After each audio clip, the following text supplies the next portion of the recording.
Oke teman-teman, pada video kali ini saya akan menjelaskan tentang perkembangan evolusi komputer. Komputer telah mengalami evolusi yang signifikan sepanjang sejarahnya dan terbagi menjadi 5 generasi utama. Generasi pertama dimulai dengan penggunaan komputer dalam akademik dan militer pada tahun 1930-an hingga 1940-an. Contohnya adalah komputer Atanasoff Berry dan Colossus.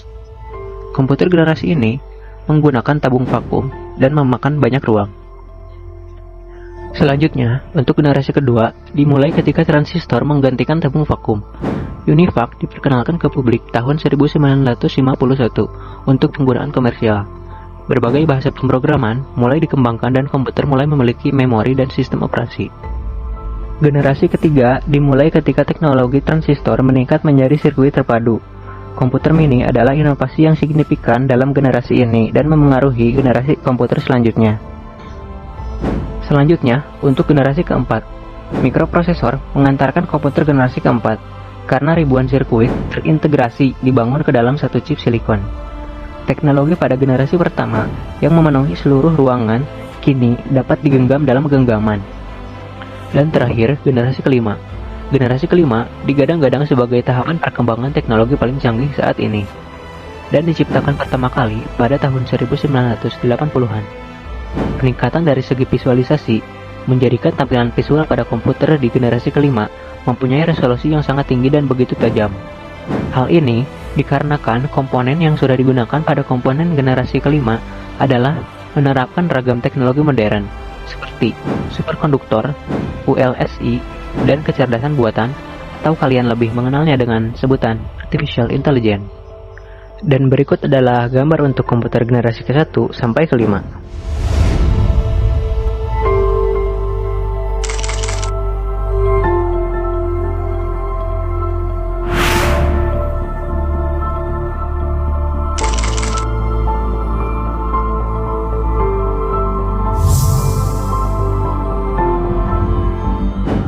Selanjutnya, untuk materi kedua, saya akan menjelaskan tentang CPU dan sistem interkoneksi bus. CPU adalah komponen utama dalam sebuah komputer yang bertanggung jawab untuk menjalankan instruksi dari program dan mengelola operasi dasar komputer. Komponen utama CPU yang pertama adalah ALU untuk melakukan operasi aritmatika dan logika. Yang kedua adalah control unit untuk mengatur dan mengendalikan operasi seluruh sistem komputer dengan mengirimkan sinyal kontrol. Yang ketiga, register, penyimpanan kecil dan cepat di dalam CPU yang digunakan untuk menyimpan data sementara dan instruksi yang sedang diproses. Kemudian untuk fungsi CPU, yang pertama ada fetch, yaitu untuk mengambil instruksi dari memori. Yang kedua ada decode, untuk menguraikan instruksi yang diambil. Yang ketiga ada execute, untuk melaksanakan instruksi yang telah diuraikan. Dan keempat ada store, untuk menyimpan hasil eksekusi ke dalam memori. Kemudian sistem interkoneksi bus. Bus adalah jalur komunikasi yang menghubungkan berbagai komponen dalam sistem komputer, memungkinkan transfer data, alamat, dan sinyal kontrol. Selanjutnya, ada jenis-jenis bus. Yang pertama, ada bus data, untuk mengangkut data antara CPU dan komponen lainnya. Yang kedua, ada bus alamat, untuk mengangkut informasi alamat dari CPU ke memori atau perangkat input atau output. Yang ketiga, ada bus kontrol, untuk mengangkut sinyal kontrol dari CPU ke komponen lainnya untuk mengkoordinasi operasi. Selanjutnya ada fungsi bus.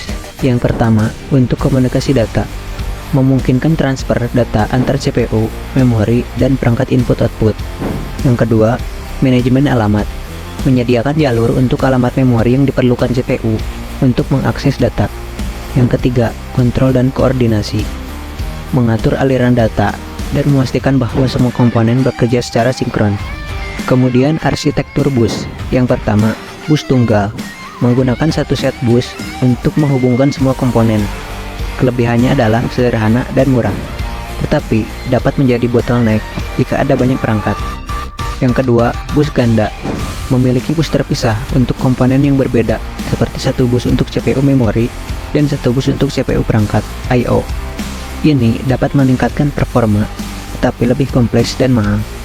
Kesimpulan, CPU adalah otak komputer yang mengelola dan menjalankan instruksi, sedangkan sistem interkoneksi bus adalah jalur yang memungkinkan komunikasi antara CPU dan komponen lainnya. Oke, selanjutnya materi ketiga tentang memori komputer. Memori komputer adalah komponen yang digunakan untuk menyimpan data dan instruksi yang diperlukan oleh CPU untuk menjalankan program. Memori ini bisa bersifat sementara atau volatile atau permanen, non-volatile. Jenis-jenis memori. 1. RAM, memori sementara yang digunakan untuk menyimpan data dan instruksi selama komputer masih berjalan. Karakteristik volatile. Jenis DRAM dan SRAM. Yang kedua ada ROM, memori permanen yang berisi instruksi penting untuk booting komputer dan operasi dasar lainnya. Karakteristik non-volatile. Jenis PROM, EPROM, dan EEPROM. Yang ketiga ada cache memory, memori kecil berkecepatan tinggi yang digunakan untuk menyimpan data yang sering diakses oleh CPU. Karakteristik volatile, terdiri dari beberapa level L1, L2, dan L3, dengan L1 paling cepat dan paling kecil kapasitasnya.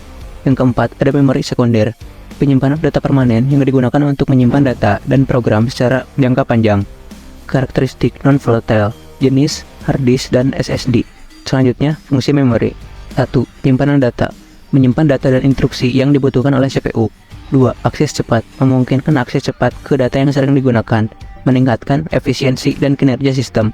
3. Penyimpanan jangka panjang, memori sekunder digunakan untuk menyimpan data dalam jangka panjang yang tidak hilang saat komputer dimatikan. Kesimpulan, memori berperan penting dalam menyimpan dan mengakses data serta instruksi yang diperlukan oleh CPU untuk menjalankan program. Memori ini terdiri dari berbagai jenis dengan fungsi dan karakteristik masing-masing, dari memori utama seperti RAM dan cache, hingga memori sekunder seperti HDD dan SSD. Oke, selanjutnya materi aritmatika komputer. Aritmatika komputer adalah cabang ilmu komputer yang berfokus pada operasi matematika dasar yang dilakukan oleh komputer, seperti penjumlahan, pengurangan, perkalian, dan pembagian, serta cara representasi dan manipulasi bilangan dalam sistem komputer. Sistem bilangan: 1. Biner, base 2. Yang kedua, desimal, base 10. Yang ketiga, heksadesimal, base 16. Dan keempat, oktal, base 8. Yang selanjutnya, operasi aritmatika. Yang ke-1, penjumlahan atau addition. Yang kedua, pengurangan atau subtraction. Yang ketiga, perkalian atau multiplication. Dan yang keempat, pembagian, division. Selanjutnya, representasi bilangan. 1. Bilangan bulat atau integer. Yang ke-1, tanda dan besaran atau sign and magnitude. Yang kedua, komplement 1. Dan yang ketiga, komplement 2. Yang kedua, bilangan pecahan atau floating point menggunakan format IEEE 754 yang terdiri dari tanda, eksponen, dan mantisa, memungkinkan representasi bilangan yang sangat besar atau sangat kecil dengan presisi tertentu. Selanjutnya, unit aritmatika dan logika. Fungsi melakukan semua operasi aritmatika dan logika di dalam CPU. Komponen ada adder, subtractor, multiplier, dan divider, serta shifter. Kesimpulan, aritmatika komputer adalah dasar dari komputasi yang melibatkan operasi matematika pada bilangan biner. Sistem bilangan seperti biner, desimal, heksadesimal, dan oktal digunakan dalam representasi bilangan, sementara operasi aritmatika dasar seperti penjumlahan, pengurangan, perkalian, dan pembagian diimplementasikan dalam unit aritmatika dan logika dari CPU. Dan materi terakhir, set instruksi. Set instruksi adalah kumpulan perintah dasar yang dapat dijalankan oleh CPU. Instruksi ini menentukan operasi yang dapat dilakukan oleh prosesor dan cara interaksi dengan memori serta perangkat input-output. Komponen instruksi yang pertama ada opcode dan yang kedua ada operan. Jenis-jenis set instruksi. Yang ke-1 ada CISC. Karakteristik: memiliki banyak instruksi yang kompleks dan spesifik. Contoh Intel x86. Keuntungan: instruksi yang lebih kaya dan fleksibel. Kerugian: desain lebih kompleks. Yang kedua ada RISC. Karakteristik: memiliki instruksi yang lebih sederhana dan sedikit. Contoh ARM dan MIPS. Keuntungan: desain lebih sederhana. Kerugian: memerlukan lebih banyak instruksi per program untuk tugas-tugas kompleks. Kategori instruksi. Yang pertama, data transfer, untuk memindahkan data dari satu lokasi ke lokasi lain. Contohnya move, load, dan store. Yang kedua, aritmatika, untuk melakukan operasi matematika. Contoh add, sub, mul, dan div. Yang ketiga, logika, untuk melakukan operasi logika pada bit. Contoh and, or, not, dan solve. Yang keempat, kontrol aliran, untuk mengubah urutan eksekusi instruksi, contoh JMP, call, read, dan branch. Yang kelima, manipulasi bit. Yang keenam, operasi input-output, contoh in dan out. Kesimpulan, set instruksi adalah komponen fundamental dari CPU yang menentukan operasi apa yang dapat dilakukan dan bagaimana operasi tersebut diimplementasikan. Terdapat dua arsitektur utama, CISC dan RISC, dengan pendekatan yang berbeda dalam desain instruksi. Dan ini adalah study case yang saya ambil.